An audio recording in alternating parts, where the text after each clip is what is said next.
Grand slam for Masters.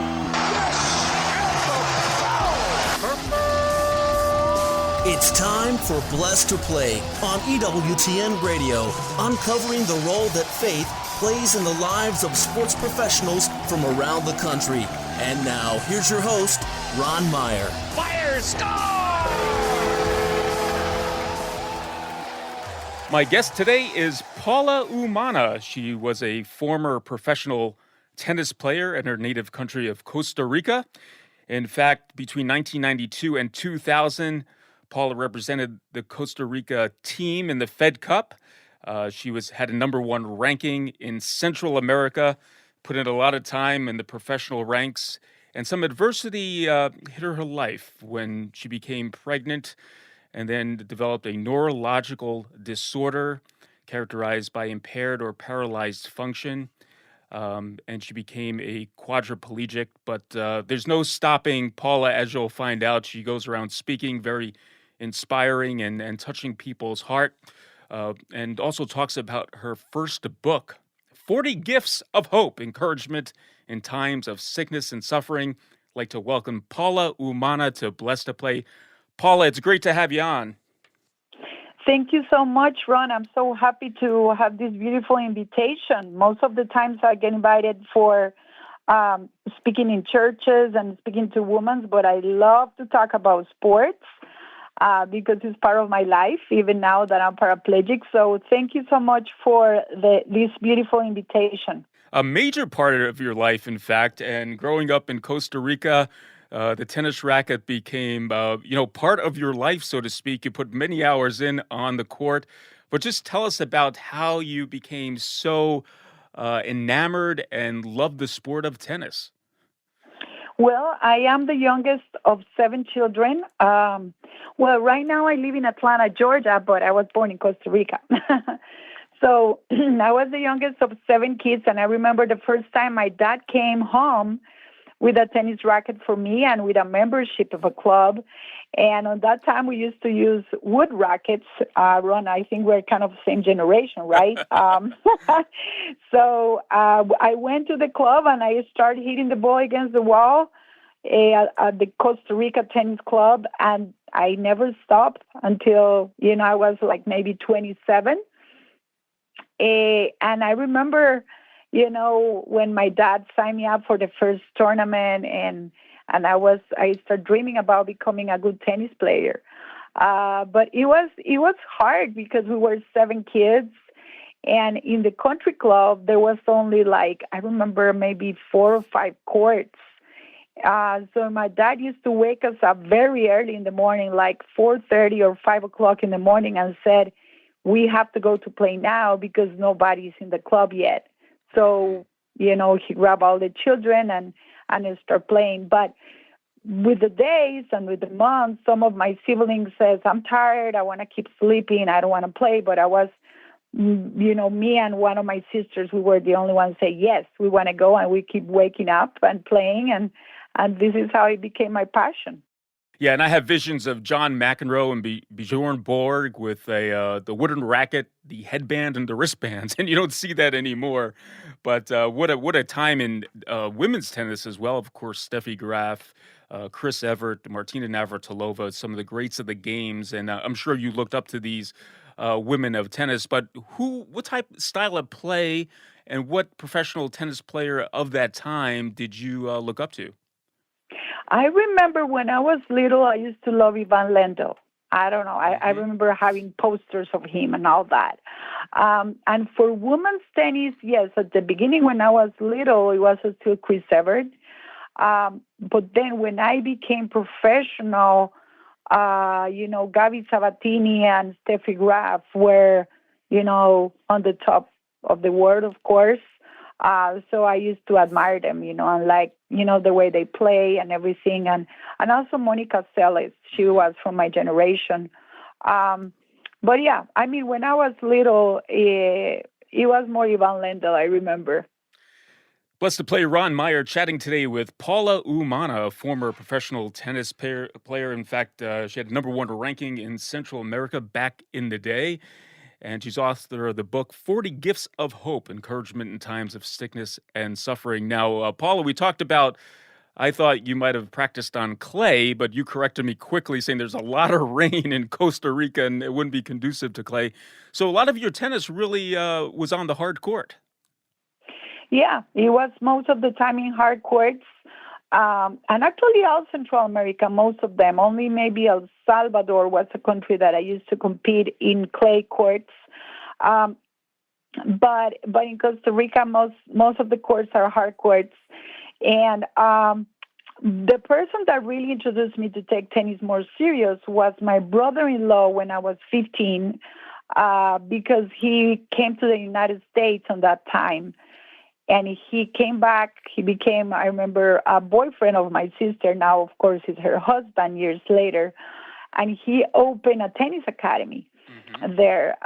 It is called Orange Tennis Academy because his last name in Spanish, orange is naranja, you know, and his last name is Naranjo. So he put that name on the tennis academy, and he was a good player, and he studied, he gets certified in the United States, I remember.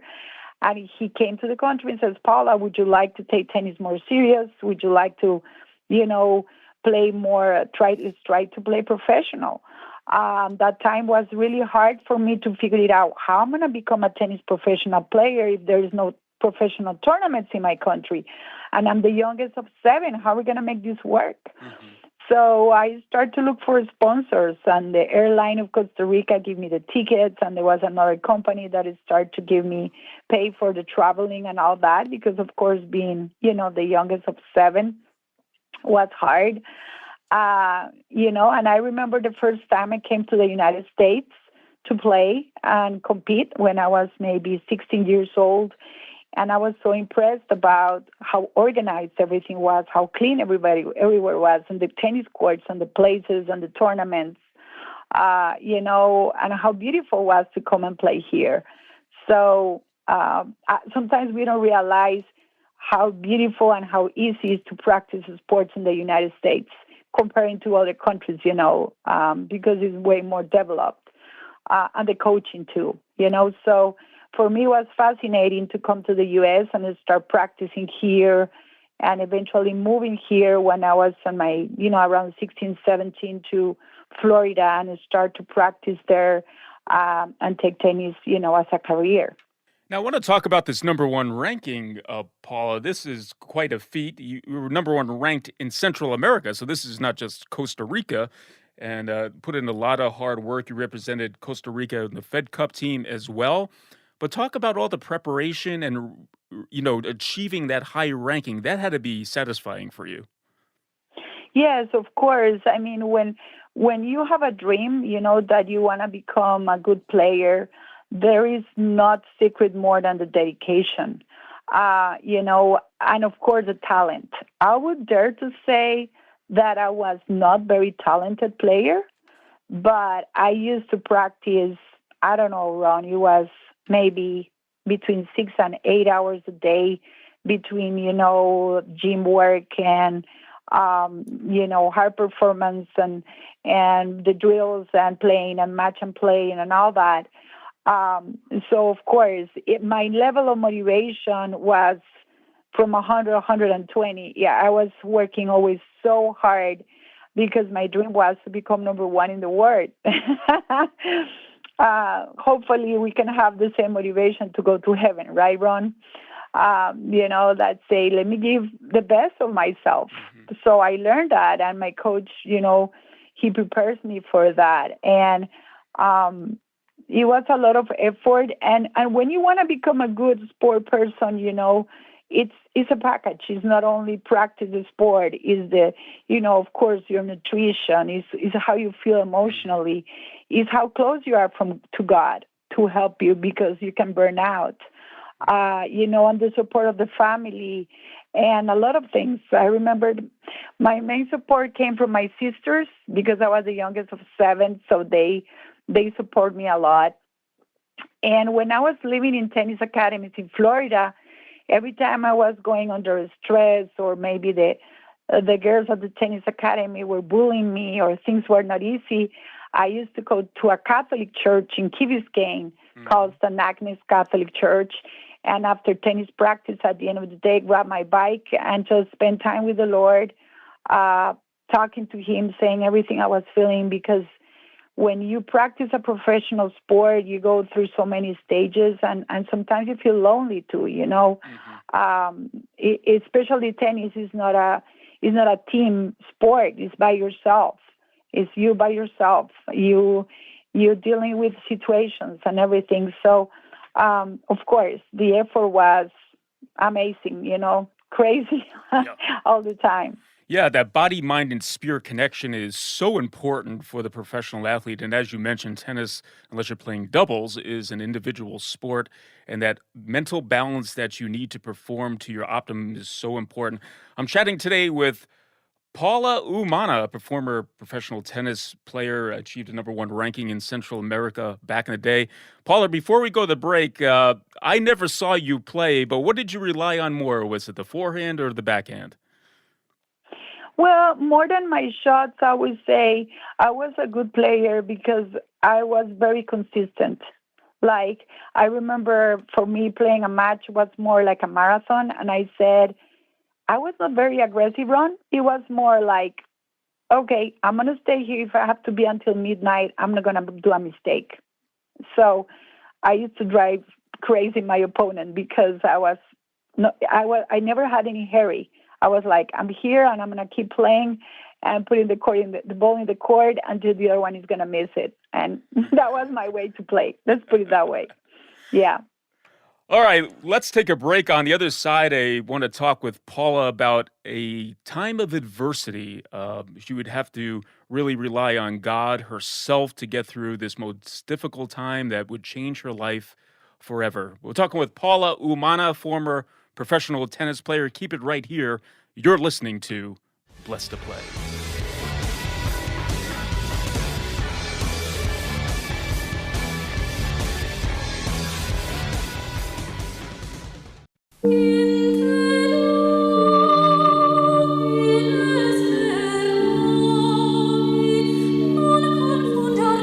Come, Holy Spirit, fill the hearts of your faithful and kindle in them the fire of your love. Send forth your Spirit, and they shall be created, and you will renew the face of the earth. O God, on the first Pentecost you instructed the hearts of those who believed in you by the light of the Holy Spirit.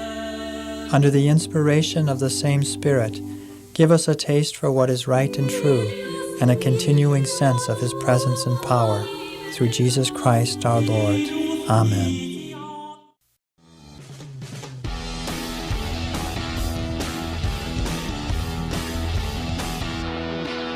Welcome back to Blessed to Play. Ron Meyer, joined today by Paula Umana.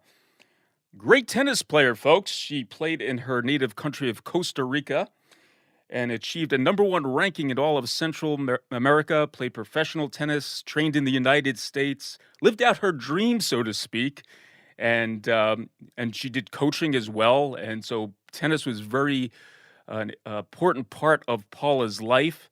And we talked about how she achieved so much on the athletic side. And Paul, I want to really get into the discussion now about an event that really changed your life after the birth of your 5th child. And, you came down with a neurological disorder characterized by impaired or paralyzed function, and you are a quadriplegic. So obviously being so athletic, movement was very much part of your life, and all of a sudden your life changed forever. I want you to take us back to that time, your thinking going through what you went through and how you processed all that when you had this really unfortunate news.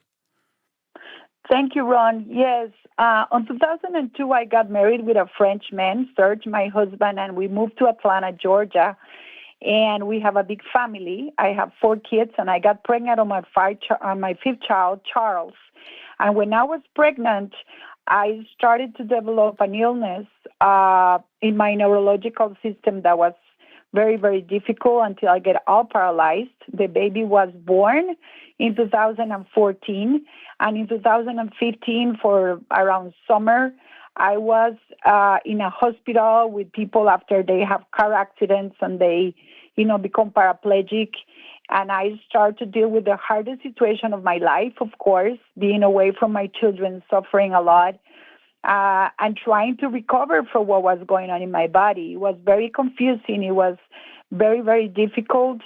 But I remember also being in the hospital in Shepherd Center in Atlanta, Georgia. Having all these therapies was almost the same as being in a tennis academy, fighting, trying to get, I was like, I need my body to come back. So it became something really, really difficult for me. It's a condition that has a very long name. It's called chronic inflammatory demyelin polyneuropathy. I'm sorry, Ron, it's very long, the name. But it's something that attacks the nerves of your body, and you just can't move. So it was a very hard time of my life. It was 10 years ago almost. It was very confusing and very hard. But with a lot of prayers, with a lot of hard work, and with the help of the Blessed Mother, miracles happen in my life. And right now, I'm still paraplegic, but I use some devices on my legs, and I can walk. The other part of me that I haven't shared with you, Ron, is since I moved here 22 years ago to the United States, I created my own tennis company. And I'm a tennis coach right now. And my company is in Atlanta, and 6 private schools. We give after-school programs.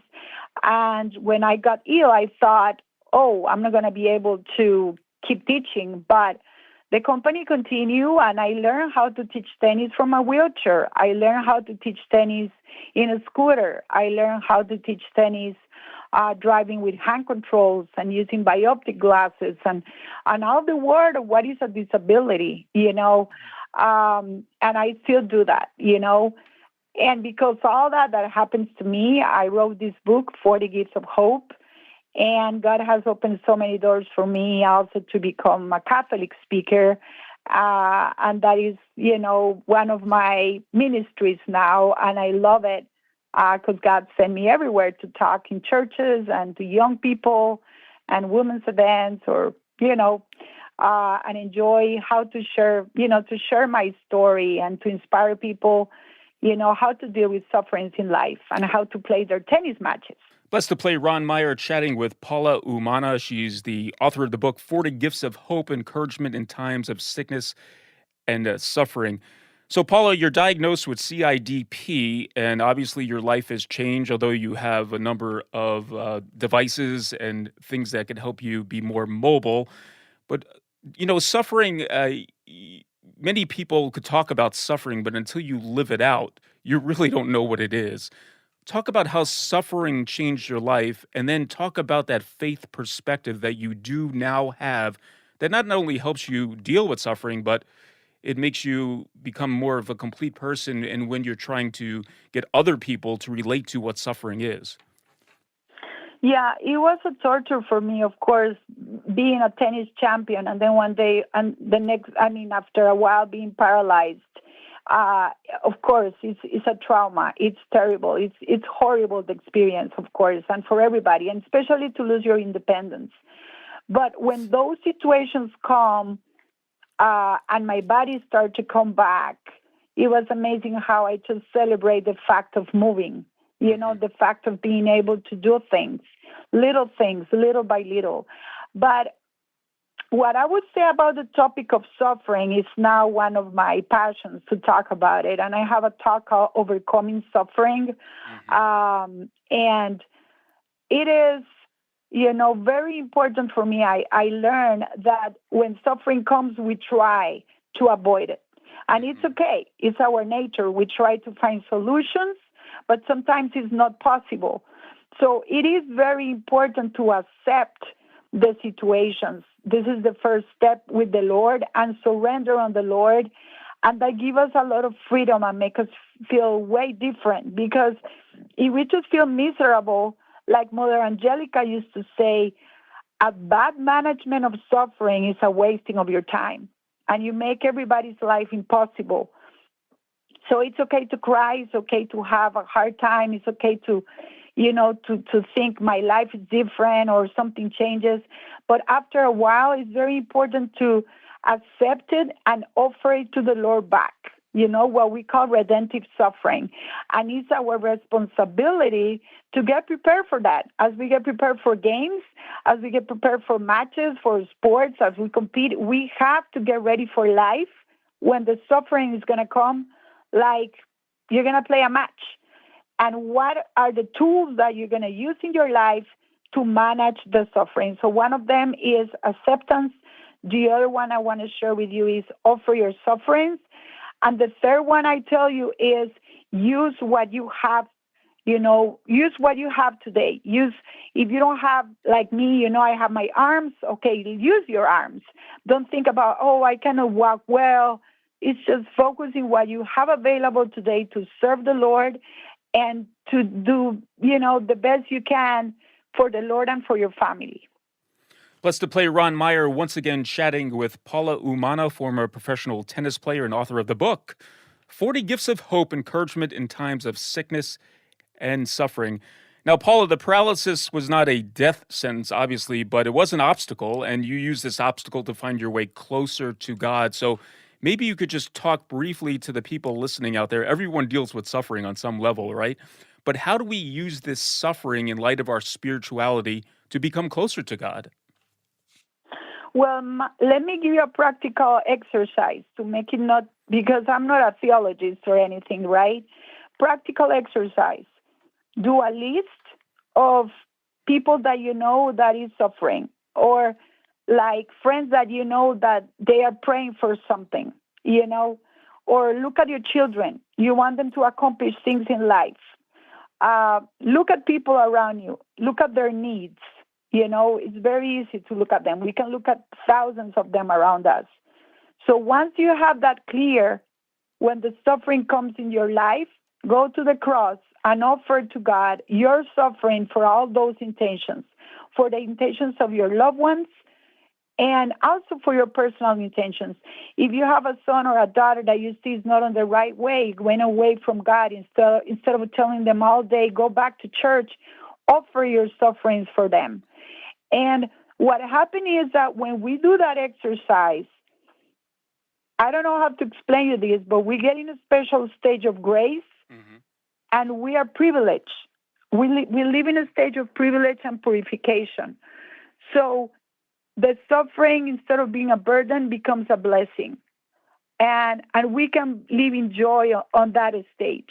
And I'm not saying that from the book. I'm not saying that because I learned it in a class. I'm saying that because I learned how to practice it every day, being a paraplegic person. And also how you can serve the Lord with your sufferings and your weaknesses. Now I became a speaker, and every time I go on the stage, I feel I'm playing a Grand Slam finals, and it's difficult, and I'm nervous, and I feel the same thing that I used to feel when I play a match, but I say, okay, Lord, let's use all these horrible things for you and for others, and especially because, Ron, I think we all have the same goal, that is to go to heaven and bring people to heaven. And if we just focus on that and move on, and we can work a lot through our sufferings for the kingdom and for the Lord, So that is my practical advice. Yeah, those are some good words. And I heard once said, if you don't have butterflies, that means you really don't care. So butterflies are a good thing. It gets the body ready. We only have a couple minutes remaining, but I want to just pose this question to you. All your athletic training, those hours on the court, dealing with dedication, perseverance, overcoming adversity in the athletic sense, did that help you going through this trial of, being a quadriplegic and just dealing with that? Of course. The sports change our lives. I suggest everybody do sports at any level, at any age.